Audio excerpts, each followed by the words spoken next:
Bueno, la verdad es que se me ha dado, se ha hecho realidad un sueño, que es participar de un encuentro con alguien a quien tenemos mucha admiración y respeto. Y yo sé que así, cuando vean, ustedes estarán acordes con nuestras palabras.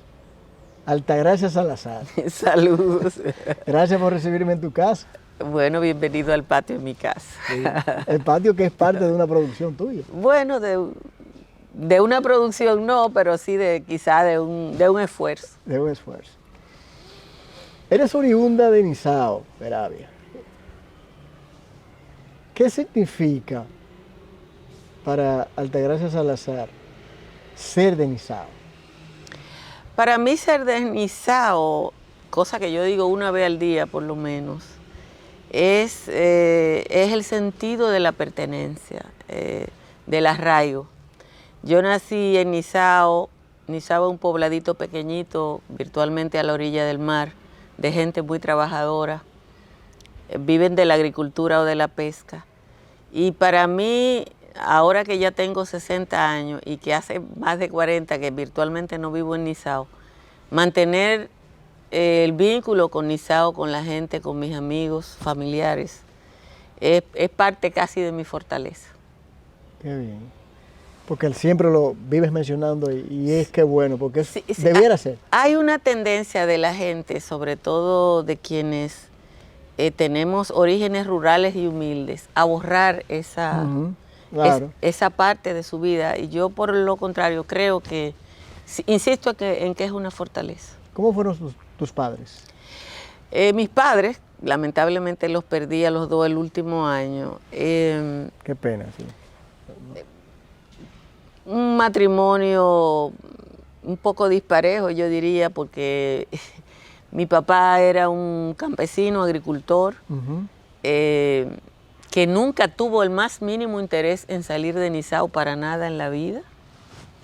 Y mi mamá es una persona que su familia era más o menos de Nizao, pero que fue una persona que creció aquí en Santo Domingo. En Gascue. Ajá. Y mi mamá, yo siempre he dicho que es un caso muy curioso, que ella se enamoró con mi papá, se fue para Nizao y borró. Que debería ser lo contrario. Debería ser lo contrario. Y el hecho de esa disparidad de esas dos personas hizo que probablemente en casa el afán por la educación, los libros, marcara una diferencia por el pensamiento de mi mamá. O sea, mi mamá es una persona que, aunque vivió toda su vida en Nizao, tenía un pensamiento muy urbano, amaba la lectura, hizo un esfuerzo porque nosotros estudiáramos fuera del campo. Y eso se tradujo en lo que fuimos todos, o en lo que nos convertimos todos. ¿Cómo fue eso para ti? Que a propósito de que tú dices de la lectura, de la educación, que tú tenías que ir 18 kilómetros para tomar clases. Sí. ¿Cómo se daba eso? Bueno, no era yo, le tocaba a todo el mundo en un momento. Lo que pasa es que en el caso mío, mi mamá decidió que fuera más temprano, porque yo recuerdo que en Nizao, cuando yo era niña, la escuela pública llegaba hasta 8º grado. Y los muchachos, los escasos que iban, iban en vehículo público, tomando, o como se decía en esa época, de bola hasta... Había que salir los 5 kilómetros de Nizao a la autopista y de ahí llegar a Baní. En el caso, como te digo, era propio de todo el mundo. En el caso nuestro, yo iba al colegio Nuestra Señora de Fátima y eso ya era un privilegio. O sea, el que tú desde el campo fuera a la educación privada, era ya un privilegio. O sea que la trayectoria de tener que salir temprano, eso ha sido en tu vida siempre. Toda la vida. ¿Y lo seguiste en los medios de comunicación? A mí eso no me da nada de brega. Yo me levanté hoy a las 3 de la mañana. Wow. Es una disciplina. Sí, es un hábito. Es un hábito. Es un hábito. ¿Por qué el periodismo, Altagracia? Yo debí ser colega tuya. ¿Ah, sí? Yo había escuchado que te gustaba el derecho. Sí, cuando yo entré a la universidad pensé estudiar derecho. ¿Qué pasó? Pasaron dos cosas. Cuando yo entré yo soy matrícula 78, pero en esa época tú entrabas a la universidad el semestre siguiente al que te inscribías, ¿sí? Y yo entré realmente en enero del 79 a la UAS, cursé el primer semestre, empezó el segundo semestre y ahí vino el huracán David. Ah, en 79, claro. Wow. El huracán David destruyó Nizao enterito, wow. Todo. Nizao, Palenque, porque por ahí fue que entró el huracán. Claro. Mi familia económicamente sufrió mucho, ¿no? Virtualmente en Nizao todo el mundo tuvo que comenzar otra vez. Y yo, que siempre he sido como muy fría, después que abrieron la universidad, que creo que fue en el 80, y terminé el colegio universitario, pensé que iniciar una carrera de 5 años en ese momento, para una familia que no estaba en su mejor momento económico. Tú tenías que trabajar, pensar en ayudar. En ayudar, exactamente. Ya. Entonces fui a orientación profesional buscando orientación y ahí me dijeron, no me ayudaron. Yo recuerdo que me dijeron, usted puede estudiar cualquier cosa, y yo le dije, sí, pero eso yo lo sé. Porque también a mí me gustaba mucho la ciencia, entonces es muy raro una gente que estudie periodismo, que venga en el Q en esa época, y eso no se usa. Sí. Yo sacaba 100 en física, 100 en química, 100 en biología, o sea, yo pensé mucho estudiar ciencia. Y el periodismo fue lo que... Pero estudié comunicación porque uno de los orientadores me dijo que la carrera como que llenaba todas las expectativas de mis intereses, era esa. ¿Te arrepientes? No, de ninguna manera. Hubiéramos perdido una gran periodista. Una gran abogada, pero hubiéramos perdido una gran periodista. Bueno, yo creo que yo no me equivoqué. Ya, por lo menos la decisión, porque yo asumí esta carrera con mucho amor, con muchas ganas. Yo empecé a trabajar muy temprano. Y nada, yo soy periodista, me gusta el periodismo y me gusta, a mi edad y con mi experiencia, me gusta todavía el reportaje. O sea, a mí me gusta, me emociona estar en la calle, poder escribir una historia, a mí todavía me emociona. Qué bien. A propósito de que decías que comenzaste temprano, a los 19 años con Juan Bolívar Díaz, sí, que estamos hablando en ese momento, pues un ícono. Juan Bolívar tenía ya el peso, que lo mantiene, pero tenía el peso de un gran periodista y comunicador. Juan Bolívar era el periodista que mi generación quería ser. Exacto, correctamente. Entonces, ¿Y qué fue para ti eso? ¿Cómo se dio esa oportunidad? Porque Juan Bolívar, que no fue nada más conmigo, tenía la costumbre de, en su clase, señalar estudiantes. Invitarlos. Y en mi caso ese fue el caso. Ya. En su clase él nos invitó a 3 o 4 de lo que después la gente conoció en 1+1, pero en esa época él dirigía El Sol y después El Nuevo Diario. Nos invitó a que hiciéramos nuestra pasantía ahí, sí. Y de hecho ese fue el inicio de la carrera de ese grupo. Pero si vamos a eso, con Juan Bolívar Díaz, con quien más tiempo tú has permanecido. No, el hombre con el que yo he estado más tiempo en la vida es Juan Bolívar. Es de verdad. Ay, Dios. Está buena eso. Es de verdad. Si tú miras mi teléfono, el último teléfono que yo marqué ahora fue el de Juan Bolívar. O sea.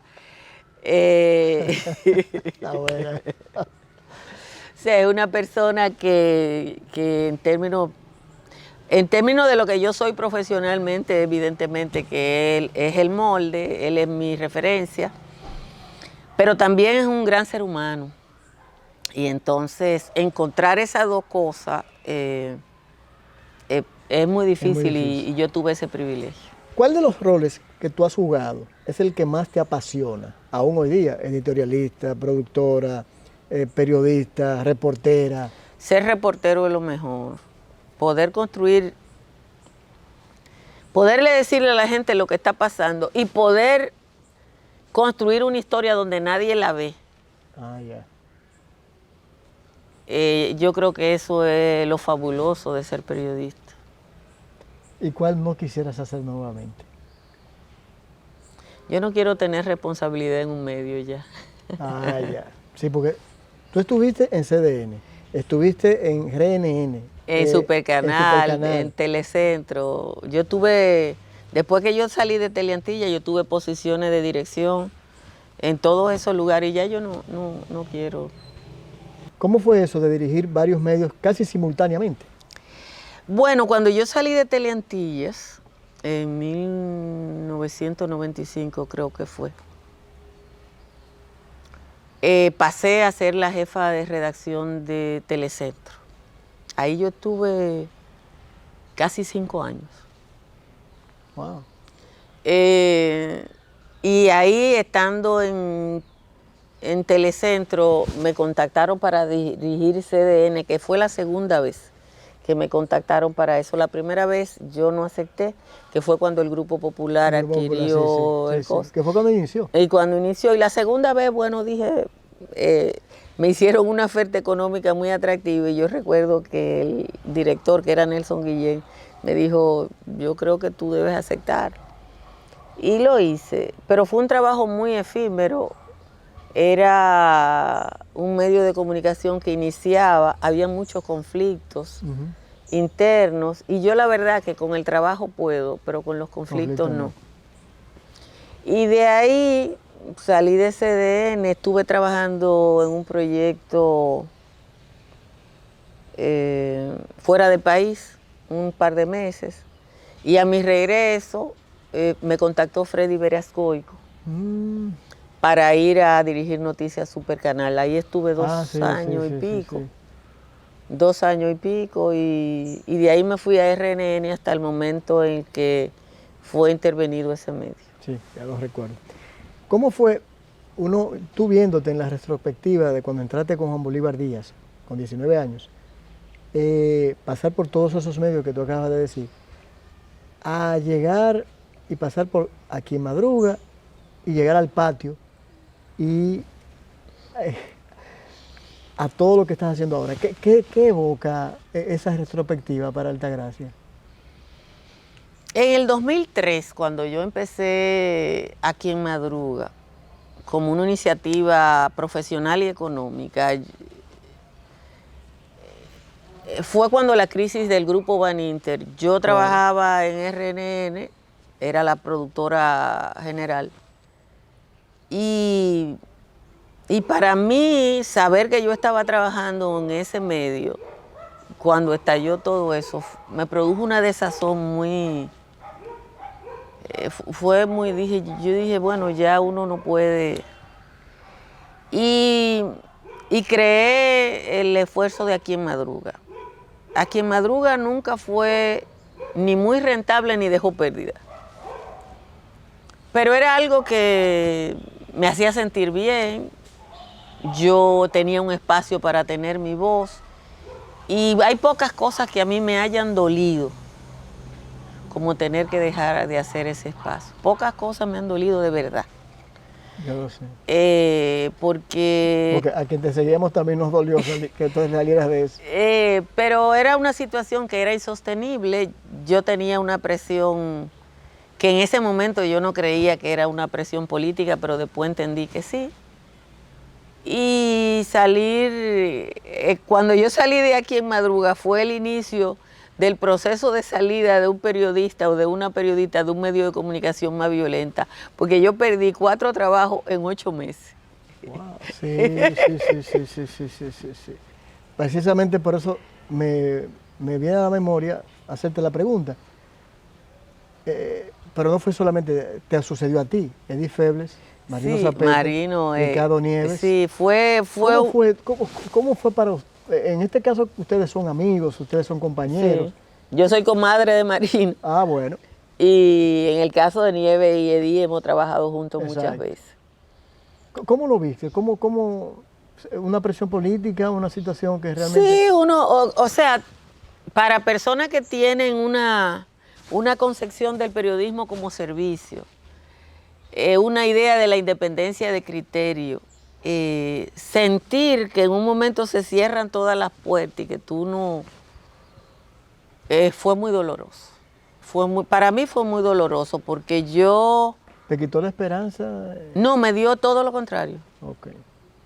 Fue doloroso, pero yo creo que eso fue Aliciente. Sí, un acicate, un empujón, sí.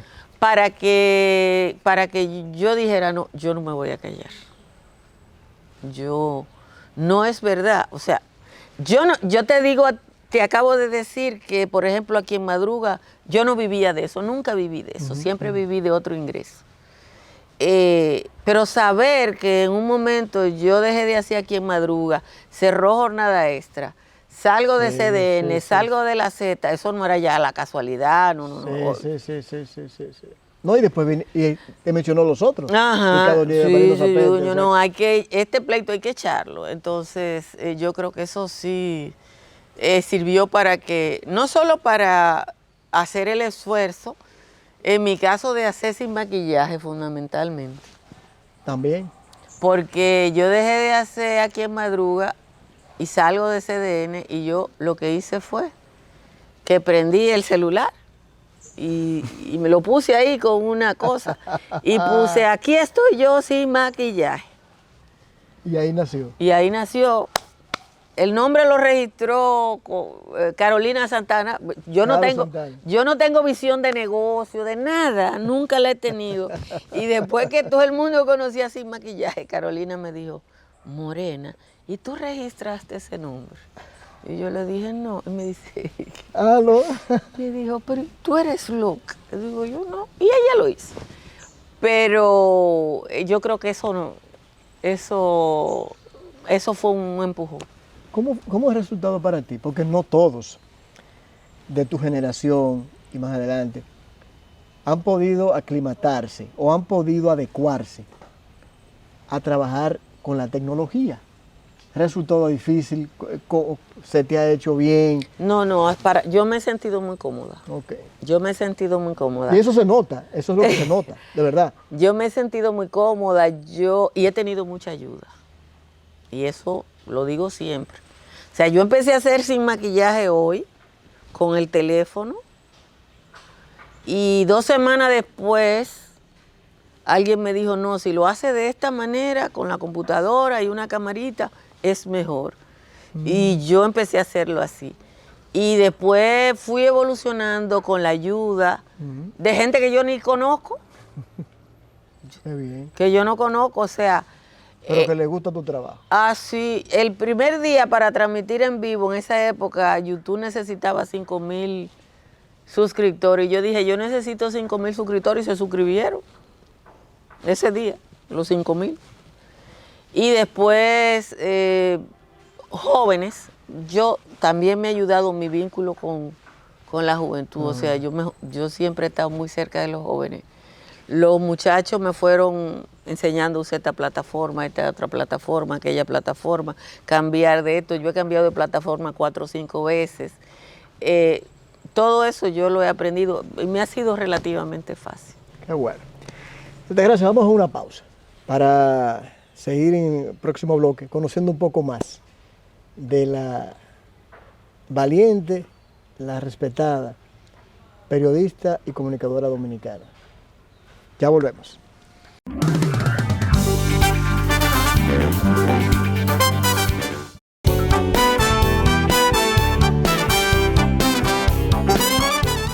Volviendo en esta parte, Altagracia, un poquito atrás, ¿qué resultó para ti la muerte de tu hermano mayor? Bueno, es el primer contacto con el dolor. De alguna manera, cuando niñez, adolescencia, en el caso mío fue absolutamente color de rosa. Yo siempre digo que yo fui una niña amada. Y quizás por eso las expresiones de cariño para mí son muy fáciles, porque y la muerte de mi hermano es como la primera cosa que pasa, que me genera dolor, ¿no? Y que me obliga a ver fuera de lo que puede ser la comodidad, la protección, a entender un poquito la política. Y yo creo que es de esos momentos de la vida de cualquier persona en la que te cambian muchas cosas. ¿Te enseñó algo?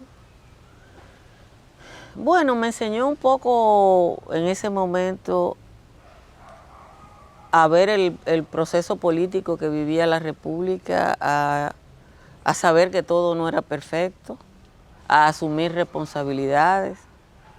Pero yo creo que lo fundamental es, hay cosas como que uno ve de lejos que le pasan a otro.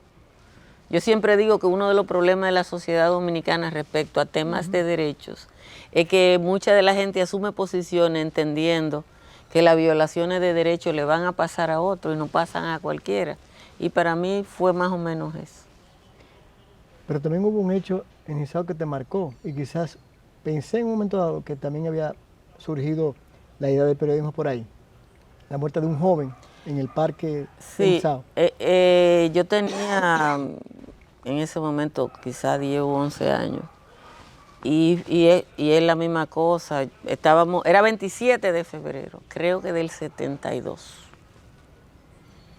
Y estaba la cosa esa que se hace el día del 27 de febrero, la patria, y había unos muchachos jugando, llegó la policía y mató a uno, a sangre fría. Pero lo confundieron. Sí, fue una confusión. Wow. Fue una confusión. Si en el 72, asumo que por asunto de izquierda. Sí, estaban buscando. Bueno, era la época de los 12 años. De los 12 años. Estaban buscando a una persona que yo lo conocí. Al que estaban buscando, yo lo conocí, porque él me lo dijo. El día del último caso que mi compadre Zapete fue a los tribunales, ahí en Ciudad Nueva fue esa persona y me dijo, mira, yo soy el platero. Yo soy el platero. Y a la persona que buscaban en 1972 era al platero. Wow. Lo conocí ahí. Caramba. Hay una frase que tú utilizas mucho, que dice más o menos así, es de Joseph Pulitzer, que la calidad de la democracia depende mucho de la calidad del periodismo. Sí. Y también nuestro Uchi Lora en otras ocasiones ha dicho algo más o menos, y el que me excuse si no lo estoy diciendo, que el periodismo es como el corazón y el pulmón del pueblo. Mira, la frase de Pulitzer es interesante porque Pulitzer no es un revolucionario, es un gran empresario que en un momento se da cuenta que el periodismo hay que estudiar.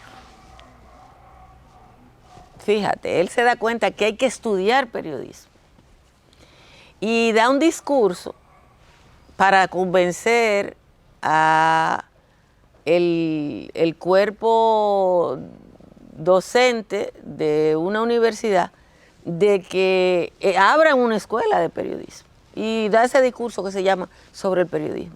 Y él dice, primero dice cómo debe formarse un periodista, las cosas que él como empresario, el periodista tiene que saber historia, el periodista tiene que saber economía, el periodista tiene que manejar la lengua, el periodista, y eso nada más pasa en una universidad.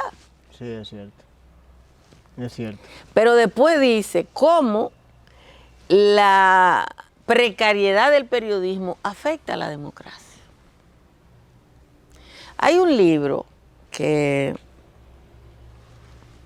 fue escrito, no sé, hace 1 o 2 años a propósito del fenómeno Trump, que dice que en Estados Unidos durante mucho tiempo las grandes decisiones políticas se tomaban en un cuarto lleno de humo con muchos hombres fumando. Y destaca cómo la presencia de los medios de comunicación es lo que obligó a los 2 partidos políticos a las primarias, al proceso de selección. Y aquí es lo mismo. El periodismo se dice es el perro guardián de una democracia. El periodismo está para señalar las cosas malas. A veces tú te encuentras, a mí antes me decían hace 2 o 3 años, la gente del gobierno. Pero esta mujer no encuentra nada bueno. Es que lo bueno no está para decirlo yo. Lo bueno son notas de relaciones públicas. Sí. Las noticias son las malas. Sí. Es verdad. Entonces, el periodista está para señalar la pus que tiene una sociedad. Y cuando el periodista no hace eso, no hace nada. Bueno, si hablamos de eso, ¿qué tal el periodismo dominicano? Yo creo, yo creo que el periodismo dominicano está en un proceso de cambio. La mayoría del periodismo se adocenó en los gobiernos del PLD, en ese proceso del 2006 al 2020. Fueron 14 años de depauperación, no solo desde el ámbito político, sino desde el ámbito del empresario, porque lo que pasó, y eso es muy importante que la gente lo entienda, yo no responsabilizo de la crisis del periodismo, nada más los periodistas que buscaron otro trabajo y se comprometieron. No, el periodista que ganaba 15,000 pesos en una redacción y en el gobierno le ofrecían 75 o 100, aceptaba el trabajo, pero en el medio nunca le compensaron. Lo malo que pasó es que además de darle el empleo, le exigieron que no debió ser, porque el trabajo es un derecho. ¿Qué nos falta? Yo estoy contenta con lo que pasa en los medios de comunicación con los periodistas jóvenes. Hay una cantidad de gente talentosa en los medios que está haciendo el balance con la improvisación mediática. Uno de los temas que tenemos y que le hace daño a la sociedad es la incursión de mucha gente que es opinadora en la televisión, en la radio, en las redes sociales, y que dice, como dice Di Feble, que esa frase no es mía, dice lo que le sale de la barriga. Sí. A mí me da mucha brega expresar un punto de vista, porque yo necesito fundamentar todo lo que digo. Pero hay una cantidad de gente diciendo cosas sin fundamento, porque dice lo que quiere decir, que hay que superarlo. Y por suerte yo creo que hay mucha gente con talento, joven, que está haciendo lo propio. Que está haciendo lo que hay que hacer. ¿Cómo fue para ti, madre soltera, o madre, como me dijo una coronel en estos días? No, yo soy madre. Soy madre. Bueno, tenía dos hijas, ¿verdad? Pero entonces, por el trabajo que tenías y la responsabilidad, no disfrutaste real, efectivamente, tanto esa labor de madre. ¿Cómo fue para ti y tus hijas? Fue muy difícil. Yo tengo un hijo, una hija. Ah, ok, un hijo, perdón. Y unas sobrinas mellizas. Ah, ahí fue que me confundí. Mira, fue difícil, sobre todo cuando estaba más chiquito. Fue doloroso. Yo siempre digo que en los primeros 5 o 6 años de vida de mis hijos yo no lo vi dormirse. Wow, claro. Yo no lo vi dormirse. Y hubo un momento en que no lo veía ni dormirse ni despertarse. Cuando yo trabajaba en 1+1 y era la jefa de redacción de Teleantillo. O sea, el que cierra y abre. Claro, claro. Pero eso, que era doloroso para mí, yo siempre comí con mis hijos. O sea, yo sí creé un mecanismo de cómo compartir, de cómo estar ahí. Eso, sin embargo, generó en ellos una solidaridad con su mamá que lo pudieron entender. Absolutamente. Yo recuerdo cuando mis hijos tenían 8 o 9 años, que yo llegaba y me bañaba y me acostaba, alguien hacía un ruido y decía, no hagas ruido, que mami va a dormir. Wow. O sea, ellos sabían que yo me iba a levantar de madrugada. Y eso implicó incluso el levantarse. Mira donde yo vivo, y ellos iban al colegio de La Salle, que hay que ir al centro de la ciudad. Claro. Y yo tenía que llevarlo para salir de aquí, llegar ya a tiempo, y yo hacer lo que tenía que hacer. Yo tenía que salir de aquí a más tardar a las 6:20 de la mañana. Mis hijos nunca hubo que llamarlo 2 veces. Ellos estaban listos porque ellos sabían que había que irse. O sea que cuando tú hacías aquí madruga en su momento, tú tenías que volver para la casa y llevarlo. Wow. ¿Cuál es? Hay dos cosas. ¿Cuál ha sido, tú entiendes, el mejor mensaje a tus hijos? ¿Y cuál ha sido el aporte de Altagracia Salazar al periodismo dominicano? Con mis hijos yo creo que ellos tienen un sentido de la responsabilidad.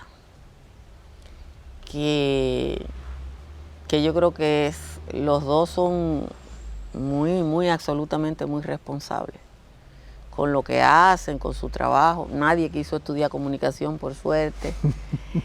Y yo creo que la otra cosa es la independencia de su vida respecto a la mía. Qué bueno. O sea, yo soy Altagracia, periodista, uno es civil, la otra arquitecta. Nada que ver. Yo pienso que eso, si algo yo le dejé de herencia es saber que ellos tienen que construirse ellos mismos. Entiendo. Al periodismo, si yo le he aportado algo, es el sentido de la responsabilidad con la sociedad, que no es mío, sino del oficio, pero que en un momento aquí se olvidó. En República Dominicana llegamos a un punto en que el solo hecho de ser decente es revolucionario. Está buena esa. ¿Hay esperanza en nuestro país? ¿Tienes esperanza? Sí, yo siempre digo que yo voy a ser como Moisés, que voy a ver la tierra prometida de lejos aunque no llegue. Qué bien. Hay una anécdota, yo no sé si estoy equivocado, con un motor. Yo tenía una motocicleta. Yo sabía. ¿Una motocicleta? Ajá. ¿Y cómo era eso? ¿Eso era iniciado aquí? No, en los 2 sitios. Yo trabajaba en USAID, que antes era ID. Sí. Y tenía una motocicleta. Entonces yo iba a la universidad en moto. Yo en esa época era la única, yo creo que yo era la única estudiante que iba en motocicleta. Sí. Y entonces el machismo es una cosa terrible. Sí. Y el machismo... ¿Pero nunca tuviste como alguien que te voceara? De todo. Viviendo en un país como este. Sí, no, yo tengo una anécdota muy buena. Yo tenía el pelo muy largo. Sí. Entonces, yo tenía el pelo largo y tenía un casco. Entonces, yo me acomodaba el pelo para ponerme el casco. Sí. Y entonces... un día iba saliendo y me dio mucho calor y me quité el casco para que el cabello respirara. Y un tipo se quedó mirándome y él me siguió hasta donde yo iba, kilómetros y kilómetros. Ajá. Y cuando llegamos a donde yo iba, me dijo, mujer del diablo. Ese tipo se molestó, porque yo iba en una motocicleta y él quería ir detrás de mí, yo no lo dejé. Y ella dijo, mujer del diablo. Mujer del diablo. Está buena eso. Yo debía tener 20 o 22 años por ahí. Altagracia, me he preguntado, siempre que te he visto en medios de comunicación, cómo tú describes y defines cada lugar del país. Y entonces me puse a investigar, y es que, estando en la UAS, tú no lo llegaste a conocer como periodista, sino como cocinera. ¿Cómo se dio eso? Yo era estudiante de comunicación y mi mejor amiga es doctora en botánica. Y en esa época era estudiante de biología. Y el equipo de investigación de la Universidad Autónoma de Santo Domingo en ese momento viajaba todas las semanas a un lugar del país. De hecho, tú tomas un libro que fue editado por el grupo León Jiménez, y cada uno de los reportajes que están publicados ahí, escritos por el profesor Feliservio Ducodrey, son el resultado de uno de esos viajes. Wow. Y es el país completo. Entonces, ese grupo salía toda la semana, Ducodrey, Marcano, el profesor Cicero, Sisto Inchaustic, Ivonne ¿Profesor Arias. Marcano? El profesor Marcano, claro. Ah, bueno, pero así se llama el botánico de allá de Sí, el Santiago. profesor Marcano. Ese grupo salía todas las semanas, a veces iba alguien, el doctor Gay Nakasu, un biólogo de San Francisco de Macorís, que era apellido Sánchez, Benito Monción, era un equipo que a veces cambiaba.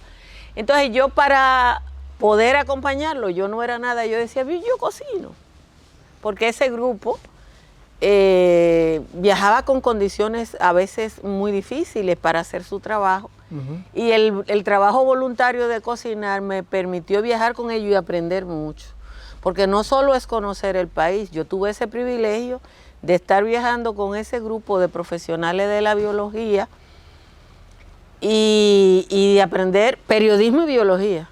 ¡Wow! Pero te aprendiste el país entero, ¿eh? Sí. Pero, digo, no, en la isla.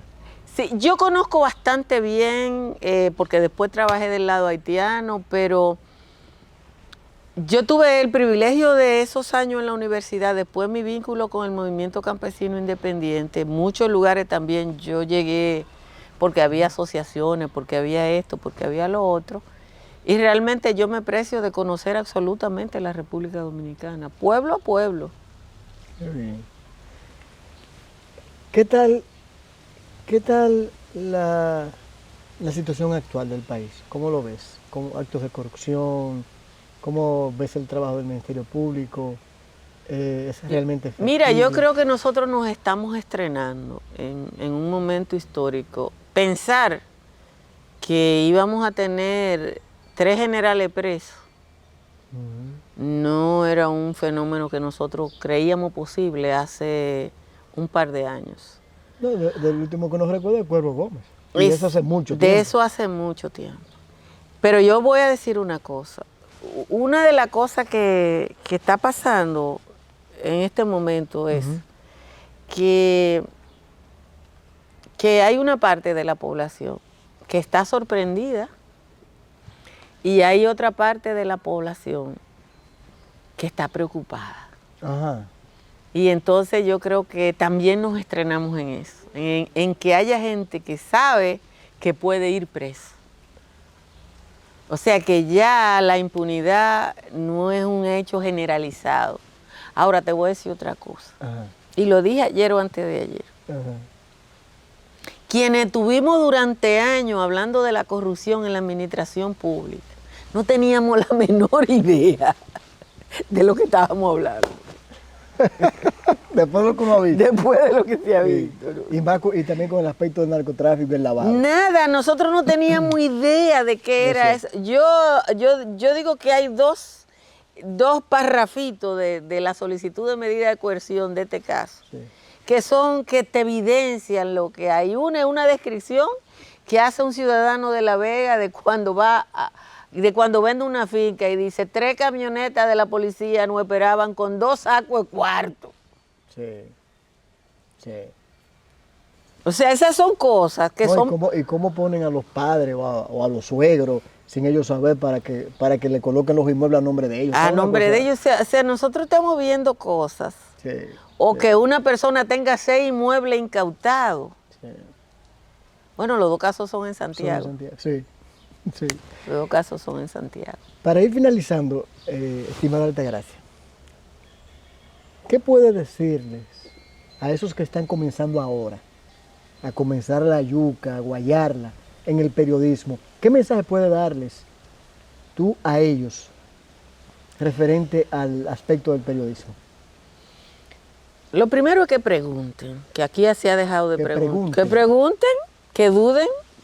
O sea, en el periodismo la duda es el principio. No creer lo Es que te cierto. están diciendo. Es cierto. A veces yo he ido a ruedas de prensa y me choca que hacen una rueda de prensa y los periodistas van y no hacen una pregunta. Es cierto. Entonces, que pregunten. Y lo segundo es que se formen. Porque la única manera de hacer buen periodismo es teniendo un buen marco de referencia y manejando el idioma. Claro. Entonces, uno de los temas que tenemos es, no de los estudiantes de periodismo, de la sociedad. Nosotros tenemos un precario uso de la lengua. Cada vez la población dominicana usa menos palabras y vamos a llegar a un punto en que tú oyes una canción y tiene 30 palabras o 40 palabras. Entonces no se puede hacer buen periodismo si no se maneja la herramienta que es el lenguaje. Entonces yo creo que con una buena lectura y el deseo de preguntarse puede ser el mejor periodista del mundo. Qué bueno. Altagracia, agradecidos del tiempo, de permitirnos estar aquí en esta belleza y lugar de paz, que es tu hogar. Así es. Nuestra admiración como equipo a todos aquellos que nos están viendo por tu trabajo y por tu vida. Independientemente de que seas liceísta. El Licey es absolutamente la única pasión que yo tengo. Qué bueno. Lo mismo digo yo de que soy chiquitico. Bueno, señores, hasta aquí este encuentro, esta cita con una gran dominicana ciudadana del país, una periodista, ejemplo y referencia de todos nosotros. Vamos a la pausa.